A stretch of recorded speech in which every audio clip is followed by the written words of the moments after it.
तरीके का जाति को लेकर के सवाल आज के दौर में है, और खास करके अभी पिछले दिनों हमने देखा होगा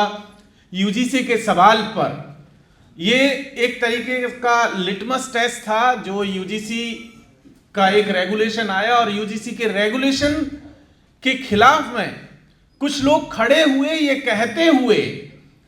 कि अगर जाति के नाम पर होने वाले उत्पीड़नों में अगर जांच होना शुरू होती है और उसे अगर उसमें जो पीड़ित है उनको न्याय दिया जाना अगर शुरू हुआ, तो इससे एक खास तबके को जो है उसको जो है विक्टिमाइज किया जाएगा, उसको हैरेस किया जाएगा, और एक तरीके से कुतर गढ़ करके जो है उस पूरी बहस को खारिज करने की कोशिश हुई। और उसी कड़ी में एक चीज और हमने देखी थी कि पिछले दिनों दिल्ली में और खास करके दिल्ली विश्वविद्यालय में एक नारा बहुत तेजी से गूंजा था, जो देश के अलग अलग हिस्सों में गूंज रहा है, आज की तारीख में अलग अलग जगहों पे कहा जा रहा है, वो था ब्राह्मणवाद जिंदाबाद का। उस नारे ने इस बात का एहसास कराया, उस यूजीसी रेगुलेशन के खिलाफ में होने वाले प्रोटेस्ट ने इस बात का एहसास कराया कि आखिर जाति के नाम पर ये जो हिस्सेदारी का जो मामला है, जो सत्ता में बंटवारे का मामला है, न्याय का जो सवाल है, उसे किस तरीके से लगातार इग्नोर करने की, ये कहें कि उसे एक तरीके से उस सवाल को उठाने ही नहीं दिया जा रहा है। हमने एक चीज और देखी थी इस पूरे दौर में, खास करके उस प्रोटेस्ट में भी जो चीज निकल करके आ रही थी, क्योंकि वो रेगुलेशन तो 2012 में भी था, 2026 वाले में सिर्फ एक ही चीज एक्स्ट्रा थी, वो थी कि ओबीसी को भी उसमें शामिल कर दिया गया था। बाकी तो कोई खास चीजें नहीं थी, लेकिन ओबीसी के जैसे ही आते ही ऑल ऑफ सडन हमने देखा कि पूरा इकोसिस्टम जो है वो एक तरीके से उसके खिलाफ में खड़ा हो गया। जनगणना के सवाल पे भी यही हम लोग देखते आ रहे हैं, क्योंकि एसटी और एससी की जनगणना तो शुरू से होती आ रही है, लेकिन ओबीसी की जनगणना जिसको लेकर के काका कालेलकर साहब के दौर में भी उनके कमीशन ने भी इस बात की कही थी कि जनगणना होनी चाहिए ताकि हमें पता लग सके कि सिचुएशन कैसी है। और उससे पहले भी अगर हम लोग देखें तो साहू जी महाराज के यहाँ, और उससे पहले भी अंग्रेजी हुकूमत के दौर में, और हमारे राजस्थान में स्पेशल मारवाड़ में मारवाड़ परगनारी बिगत के नाम से अंग्रेजों के पहले जनगणना हुई थी। और ये ऐसा मामला भी नहीं था कि सिर्फ अंग्रेजों ने किया तो उससे पहले कुछ नहीं था, लेकिन अगर हम देखें तो उससे पहले भी इतिहास में भी गणनाओं का दौर होता रहा है।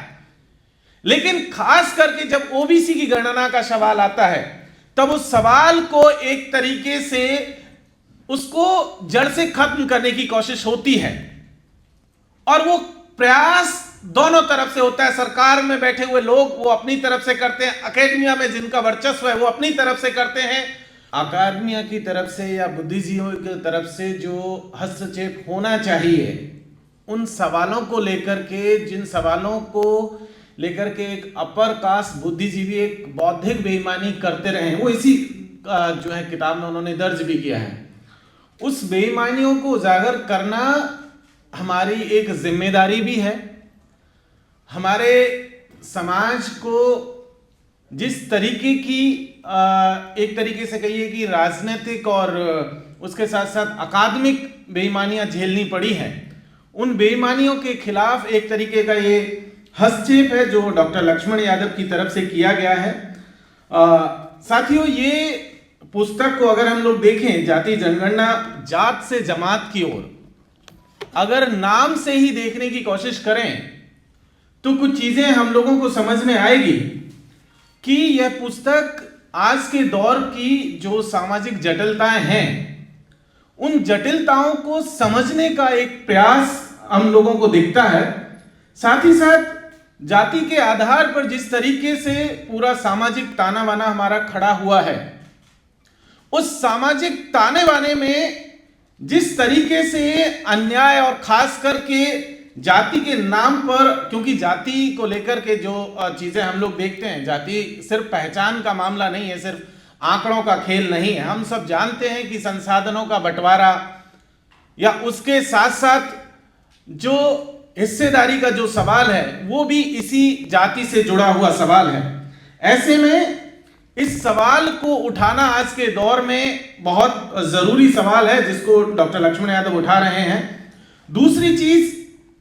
जाति से जमात की ओर बढ़ने का ये जो प्रयास उन्होंने किया है, उसमें दरअसल जाति एक तरीके से ठहराव की ओर लेकर के जाती है, लेकिन जमात की ओर जब हम लोग बढ़ते हैं तो जमात हमें बिखराव से एकजुटता की ओर लेकर के जाती है, ठहराव से हमें जो है आगे लेकर के जाने की कोशिश जो है डॉक्टर लक्ष्मण यादव के जरिए जो है ये किताब करने की कोशिश कर रही है। सवालों को ध्यान में रखते हुए ये किताब हम लोगों को इस चीज की तरफ लेकर के जाती है कि आखिर जनगणना का इतिहास पहले दिन से, जब समाज एक तरीके से जब पशुपालन का काम कर रहा था, जानवरों को का पालन करने का काम कर रहा था, और उसके साथ साथ जो गणनाएं हो रही थी उन गणनाओं को देखने का काम कर रहा था। उसके बाद के दौर का, आजादी के बाद की जाति जनगणना को लेकर के राजनीति और इसके भविष्य की जो संभावना है, उन तमाम सवालों को यहां डॉक्टर लक्ष्मण यादव ने जो है उठाने की कोशिश की है। और आप पढ़ेंगे तो इसको महसूस कर पाएंगे कि किस तरीके से वो सवाल कहां तक आप तक पहुंचे हैं, ताकि हम ये महसूस कर पाएं, ये बता पाएं लोगों को कि ये जनगणनाएं कितनी जरूरी हैं, ताकि समाज को एक न्याय प्रिय समाज बनाने में, बराबरी समता आधारित समाज बनाने में मदद मिल सके। तो आदिवासी वहां पर मौजूद है, वो सवाल उठा रहे हैं कि 1941 में जो जनगणना हुई है और खास करके बंगाल में जो हुई है, उसमें उन दोनों का कहना है कि हमारी जो जनगणना है उसे कम कर करके दिखाया गया है। और खास करके मद्रास से मुनि स्वामी पिल्लई साहब आते हैं दलित तबके से, और उन्होंने कहा कि 1931 में जो हमारी जनगणना थी बंगाल में, उसमें लगभग 1.5 करोड़ का 1941 तक आते आते घाटा हुआ है। वो ये सवाल उठा रहे हैं बंगाल के केस में, और यही सवाल जो है आदिवासियों की तरफ से स्पेशली जयपाल सिंह मुंडा उठा रहे हैं कि हमारी भी संख्या में घाटा हुआ है, लेकिन दूसरी तरफ इजाफा हो रहा है, क्योंकि वहां 3 कैटेगरीज, जो संविधान सभा में भी जो लोग आ रहे हैं वो 3 कैटेगरीज हैं, Brahmins, caste Hindus, scheduled tribe. ये 3 कैटेगरी हैं जिनके बेसिस पर रिजर्वेशन वहां पर है और लोग उस कैटेगरीज में आ रहे हैं। तो वहां जो ब्राह्मण्स है उसकी संख्या में इजाफा है, मुसलमानों की संख्या में इजाफा है, और वो जो औसत है उससे ज्यादा इजाफा है। तो हो ये रहा है कि बंगाल के भीतर एसटी और एससी के जो लोग हैं, उनकी क्योंकि गणना करने वाले लोग ज्यादातर अपर कास्ट हैं, वो जो उस समय के जो अंग्रेजों की तरफ से भी जो जनगणना करने के लिए आए हैं, जो ऑफिसर्स हैं जनगणना के रजिस्टर में जो कॉलम दर्ज कर रहे हैं, वो वहां पर भी बेईमानी कर रहे हैं। और इसीलिए वहां पर बहुत स्पेसिफिकली उन्होंने कहा कि हम 1941 के आंकड़ों को नहीं मानेंगे, हम 1931 के आंकड़ों पर जो है बात करेंगे, और उसी के बेसिस पर सारी चीजें तय होनी चाहिए। और बाद में फिर 1931 के बेसिस पर ही चीजें तय हुई।